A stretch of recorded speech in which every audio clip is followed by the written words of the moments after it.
ADN Podcast. ADN Podcast. Voces con contenido. Las voces de la música chilena están aquí. Esto es Cuerdas al Aire, con Leo Honores. Hoy, electrodomésticos.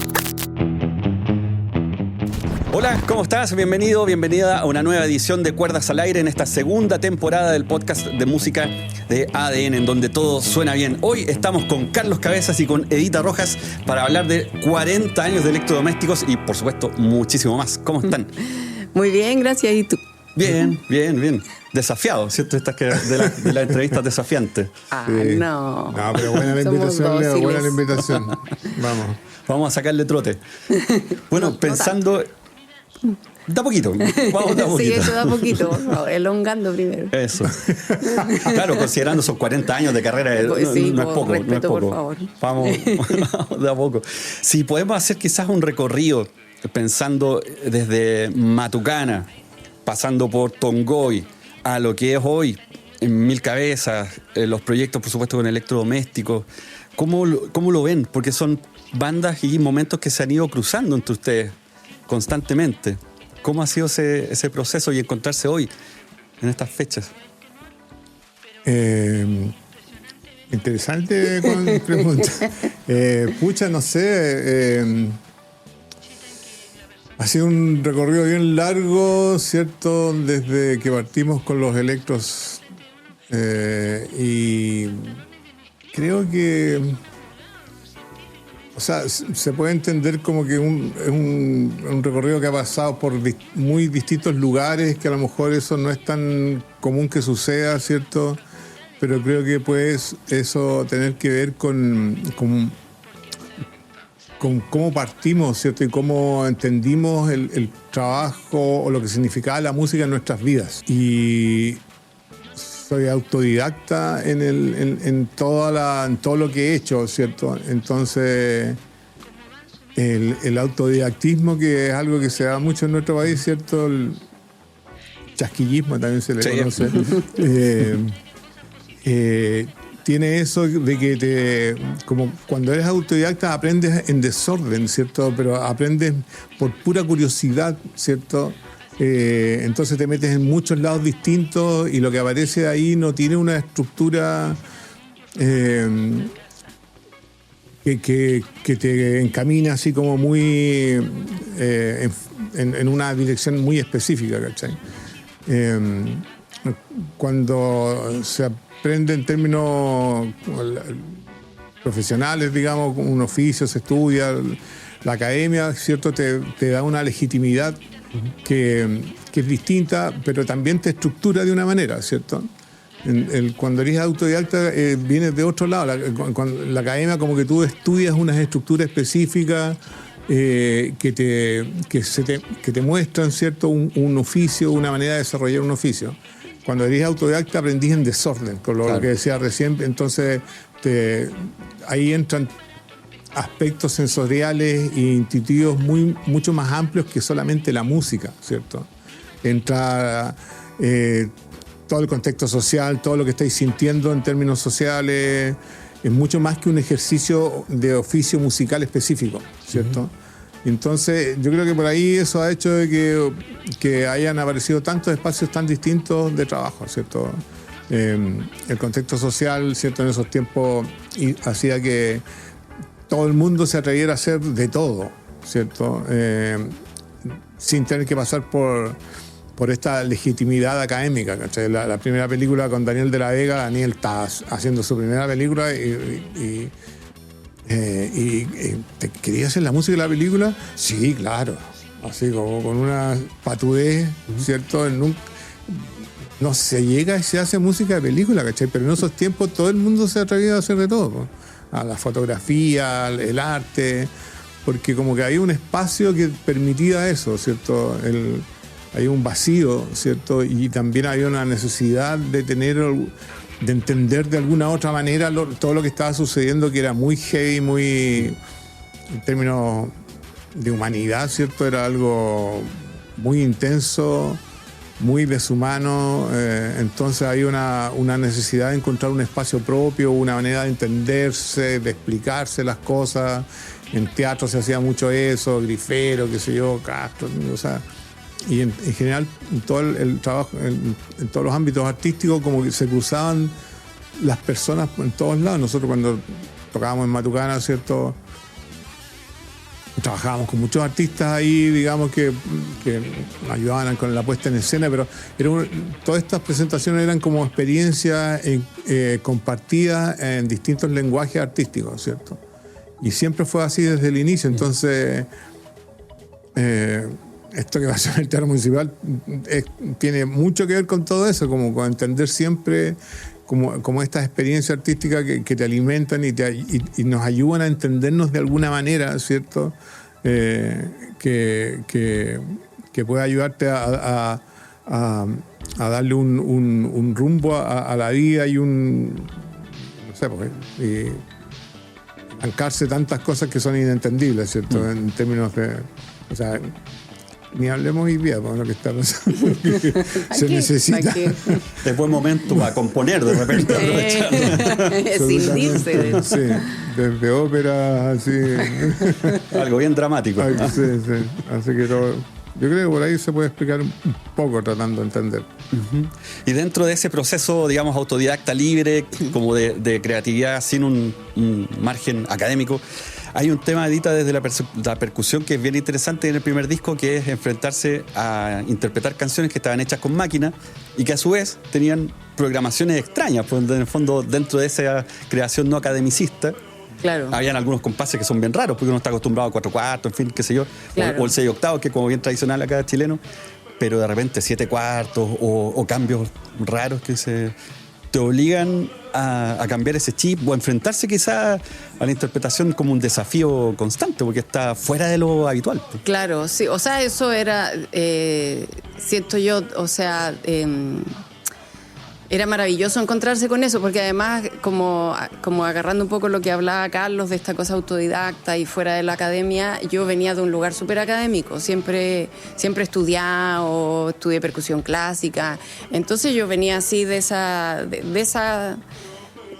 formación, digamos. Entonces encontrarme con esto era maravilloso, porque el rock pop, como tú dices, no explora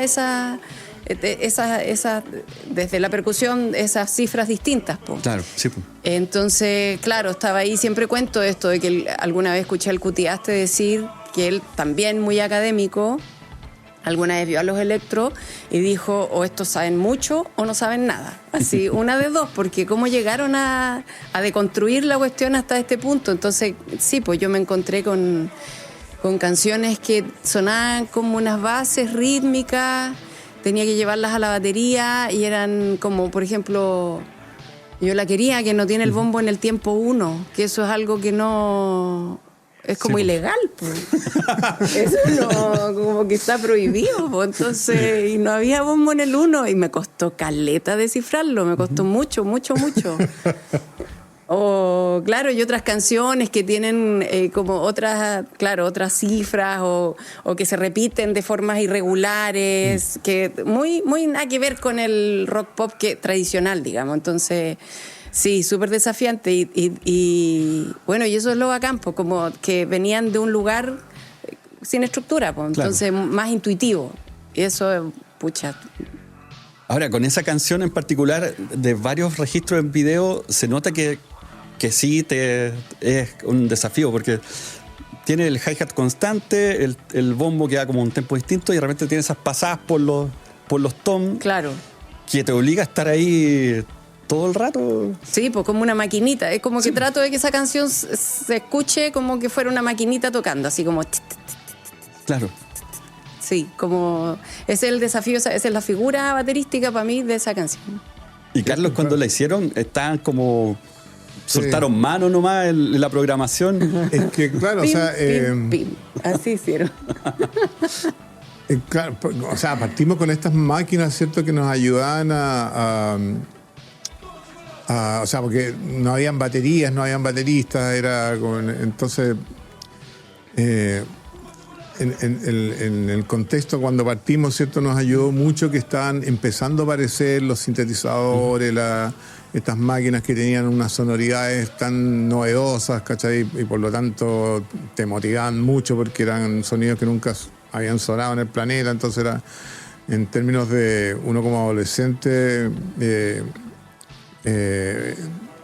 busca, ¿cierto?, qué es lo distinto, lo novedoso, era muy estimulante toda esta maquinaria. Para suplir esta falta de batería, ¿cierto? Lo primero que encontramos fueron unas cajas de ritmo que todavía no eran programables, la KPR-55, si mal no recuerdo, una Korg. Y ahí apareció al poco rato la primera batería programable, ¿cierto? Después llegamos a una Sequential Circuits, batería programable, y que tenía las ventanitas de la cifra del time signature, pero nosotros no teníamos idea de lo que pasaba con esa caja, sino que de repente habían dos ventanitas que tenían números y pucha, le metíamos números ahí, pues, un 9, un 2, un 3, no sé, lo que fuera. Había que ponerle número a esas ventanitas, pues. Y claro, con el tiempo nos enteramos que era el time signature y que era donde ponía ahí la cifra del compás, pues. Pero al principio era ponerle nomás y lo que, o sea, todo lo que sonara ya era como...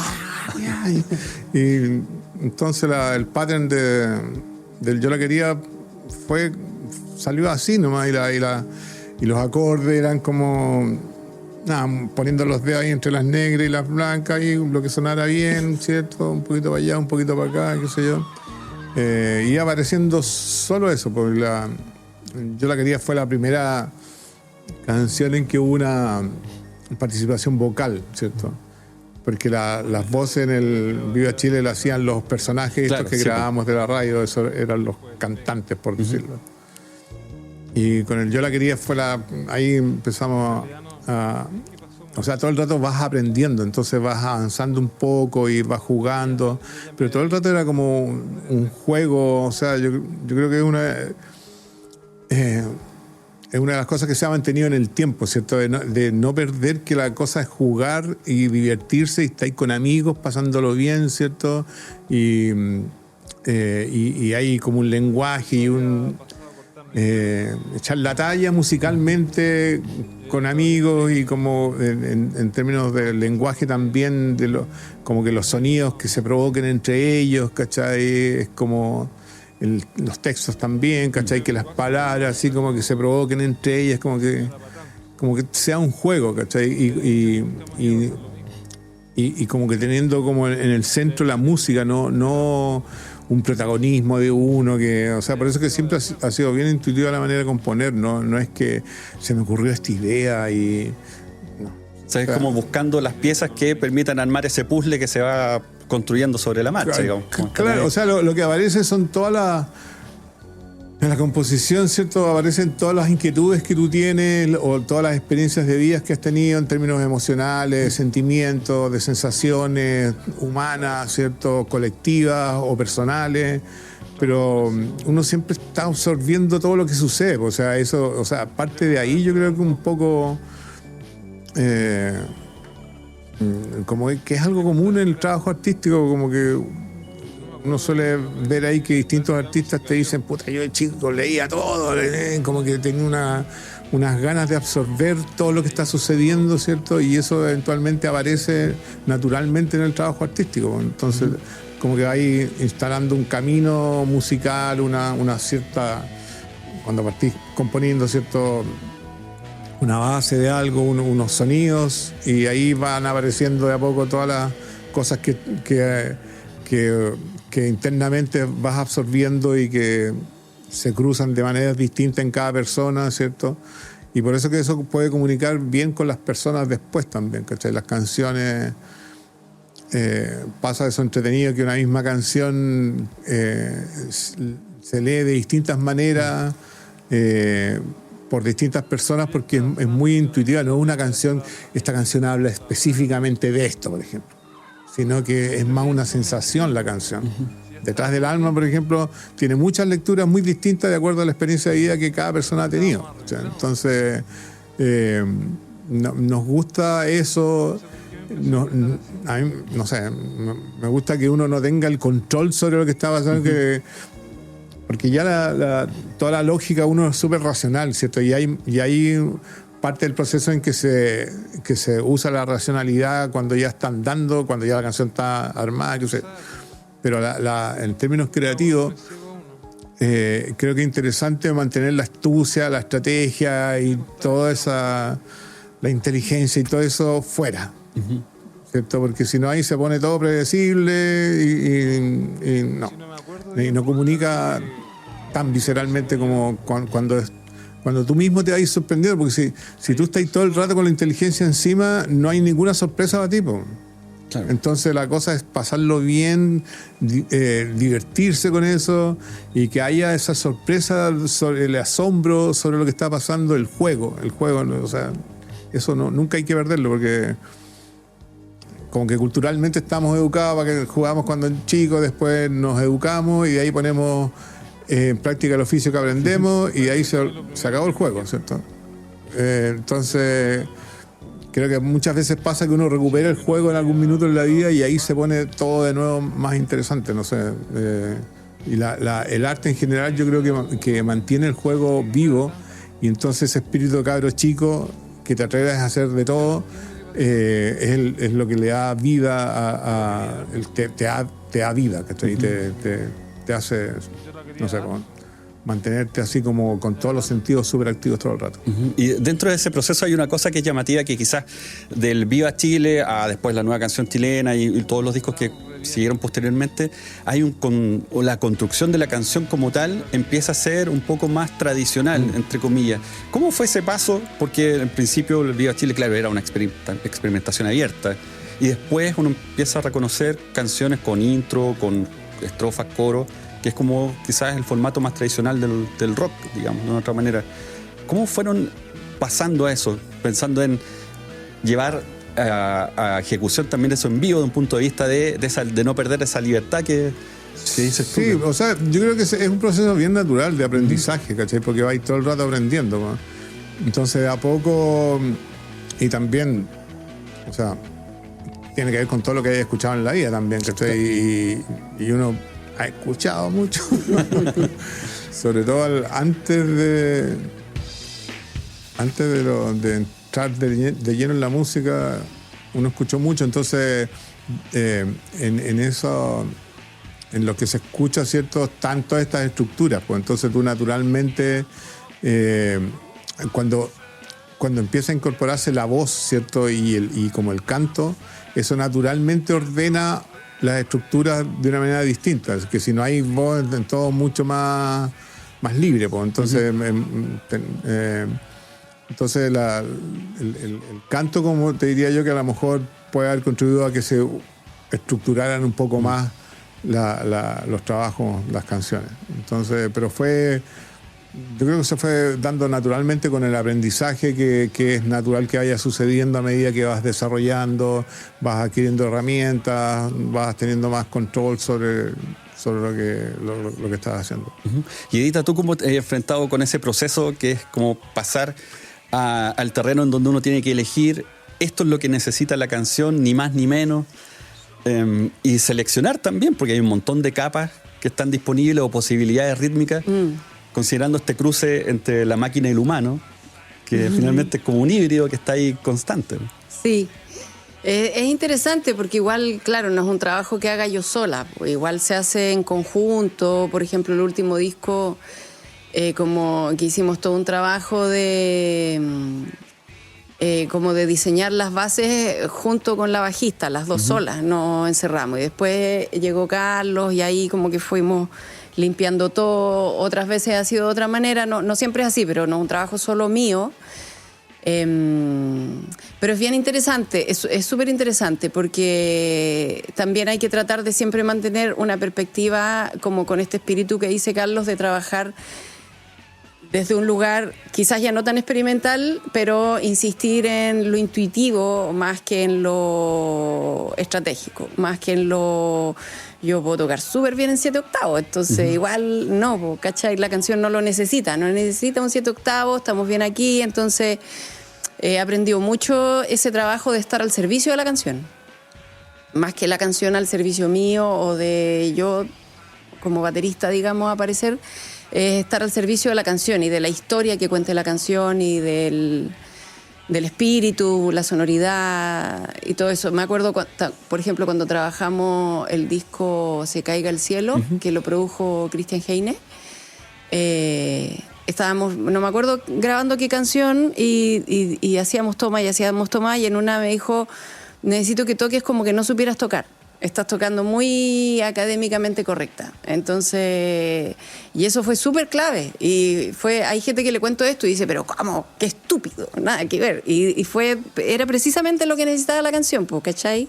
Como un poquito más de cochinada, ¿cachai? Entonces, es súper entretenido estar en un lugar que igual te mantiene conectada con eso más de lo primitivo de tocar, más que de lo perfecto de tocar, siendo que igual tiene que ser un buen trabajo, digamos. Claro, Entonces equilibrar todo eso es súper entretenido, o sea, por algo llevo tanto tiempo aquí igual, sí. Dentro de esa búsqueda como de lo que necesita la canción, hay una cosa que me llama mucho la atención, que es como la sonoridad de la guitarra, en particular pensando desde El Resplandor o un poquito de la etapa anterior, como con la distorsión.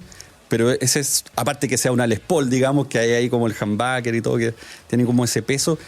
Pero ese sonido, ¿de dónde viene?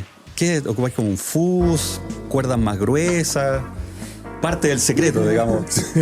No sé, he usado distorsión todo el rato desde el inicio, ¿cierto? Jimi Hendrix fue una de las primeras cosas que escuché y que escucharlo en esos tiempos, ¿cierto?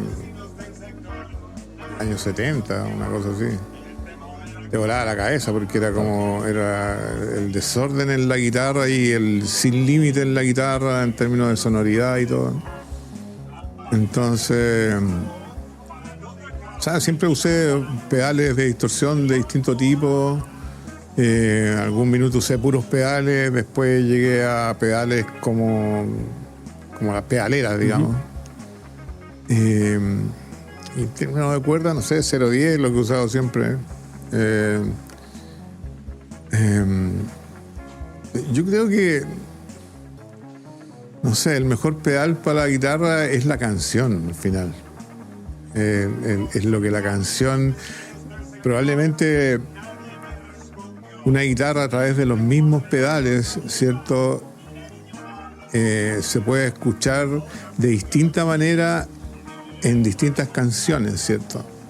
Puede que haya una canción donde no cuaje muy bien un sonido específico, pero finalmente es como que la canción la que hace que uno sienta la guitarra como que y a lo mejor es un sonido normal, ¿cachai? Porque ahora uso una pedalera Zoom, qué sé yo, y la gente, y me ha pasado un par de veces que guitarristas, ¿cierto? Como que con esta pedalera como que se decepcionan un poco, qué sé yo, porque ellos estaban escuchando un sonido increíble en la guitarra, ¿cierto? Y por eso siento que es más la canción la que hace que suene increíble. La guitarra, ¿cierto? Estamos poniéndole color acá, pero es más la canción la que hace que uno pueda sentir que la guitarra está sonando muy bien. Que otra cosa, también tiene que ver la técnica y todo eso, o sea, la electrónica que puede haber ahí, ¿cierto? Pero porque realmente no uso cosas tan así, no uso una pedalera diseñada por un japonés, no sé, con tales y cuales pedales así súper de nicho, no uso nada así muy sofisticado.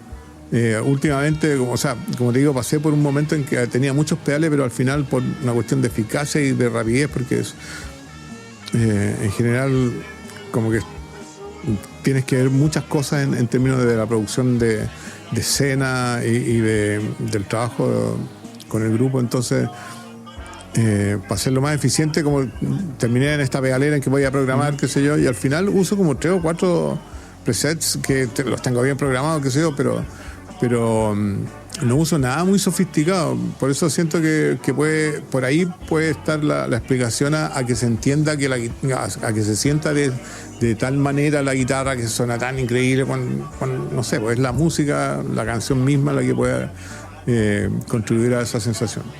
Bueno, trabajamos con sonidistas que nos ayudan harto también en ese sentido. Es que se nota, al menos en vivo se nota el registro del concierto de Mil Cabezas en el Teatro Municipal.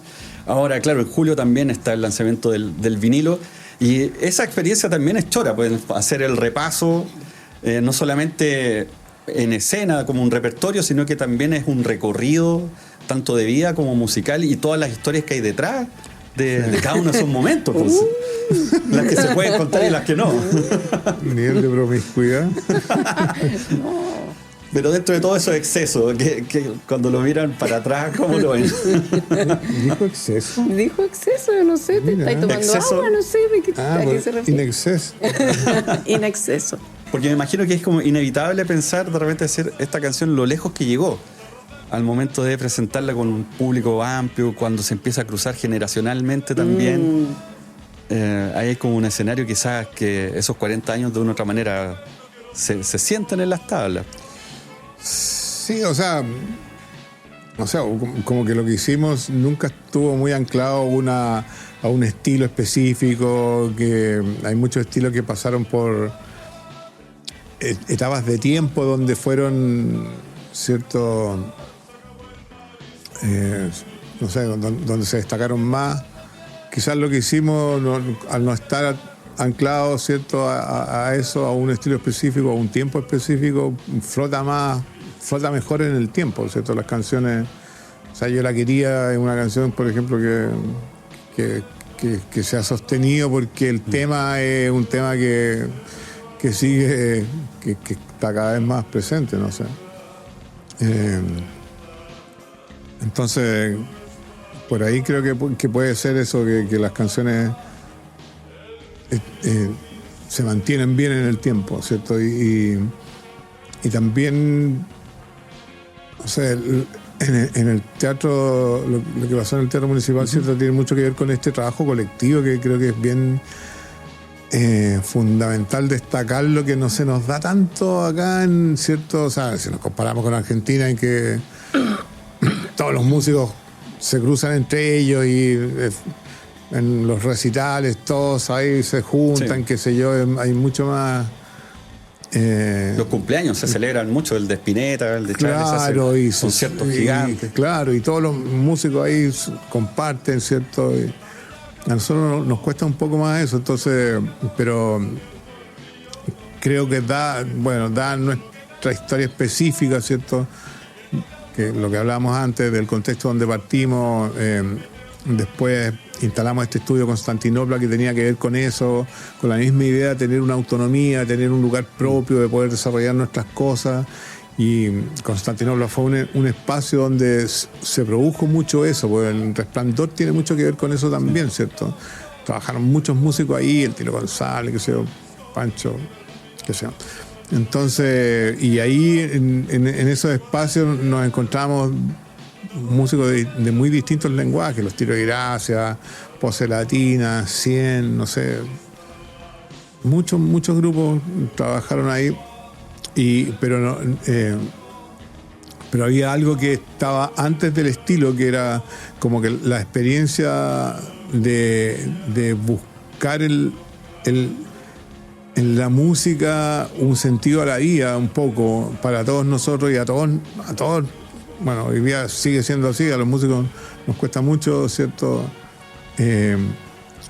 poder desarrollar estos espacios muchas veces, entonces, y naturalmente nos apoyamos entre nosotros, ¿cierto?, independiente de estas cosas estilísticas, nos apañamos mucho, entonces creo que una de las cosas que muestra estos Mil Cabezas es eso, ¿cierto?, lo que significa el trabajo colectivo y lo que significa retroalimentarnos entre nosotros, nutrirnos entre nosotros.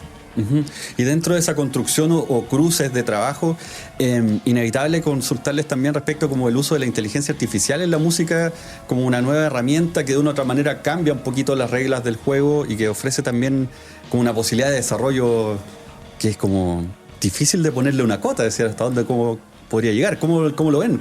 ¿Lo han usado, no sé, en alguna experimentación? La verdad, no, yo nunca he hablado de esto.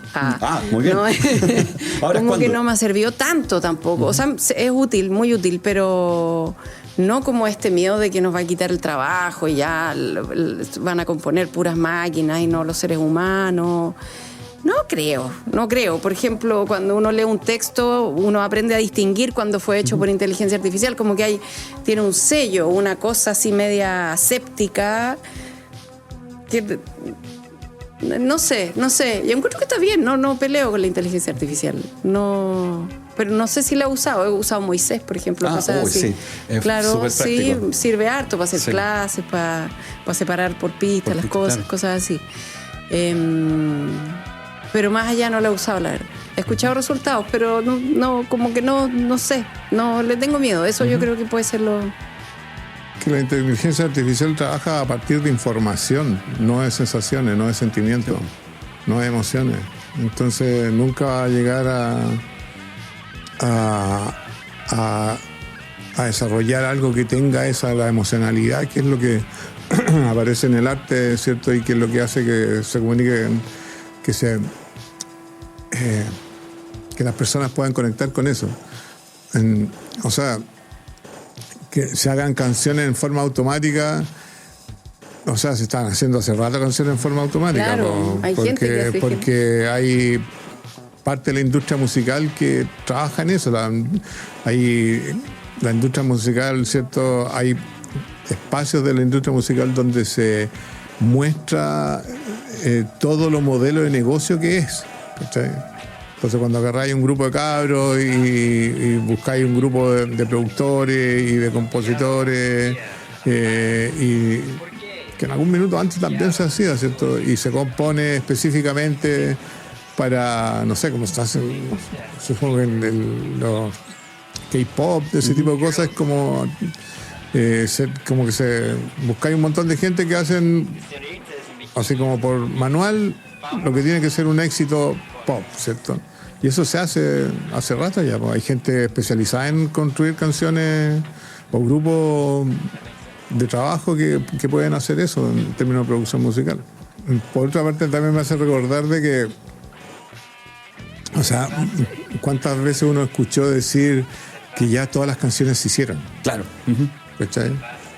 Y de repente al día siguiente escucháis una canción con una melodía ya enferma y básica, pero que nunca la había escuchado antes, una melodía muy simple y con una letra también muy sencilla, pero que te deja dado vuelta, ¿cierto?